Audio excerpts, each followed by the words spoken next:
Okay, so now we know our target database is called OWASP10. Let's try and discover the tables that exist in that database. So this is our select statement. It's a union select one, and we have these things. So I'm gonna leave this or change these to null because I only want to select one thing now, and I'm gonna set this to null as well. And in number 2, we're going to select table name from. Now we're gonna select this from a database called information schema. Now I said this in the first video of SQL that information schema is a default database created by MySQL, and it contains information about all other databases. So what we're doing now, we're selecting the table name from information schema dot, and after the dot you put the table. So basically we're selecting a table called tables from a database called information schema, and the column that we're selecting is called table name. So we're selecting table name from the database that's called information schema from the table tables.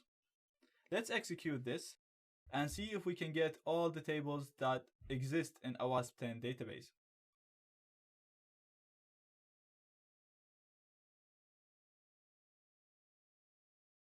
So we can see we got 237 records, and you can see all the tables that we have. So these are all the tables that we have access to. So again, I said we are logged in as root, therefore we can actually see tables from other web applications such as the TikiWiki, but in real life scenarios, you'll only see tables related to your current database, which is Matilda. So what I'm going to do is I'm going to use a where clause, and I'm gonna say where the table schema is equal to OWASP10. So OWASP10 was what we got when we selected the database. So we got OWASP10, which is our current database that Matilda is working on.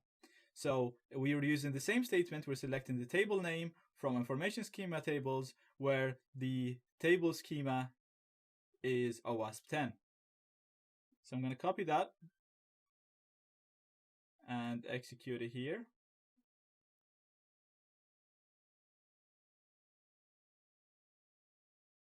And as you can see now, we have so much less tables, and we only have the ones that we're interested in. So we have the accounts, the blogs, capture data, credit cards, hit log, and the pentest tools. Now, if you remember in the first or the second video in the SQL injection videos, I showed you what's the content of the OWASP table was, and it was these tables of the OWASP database.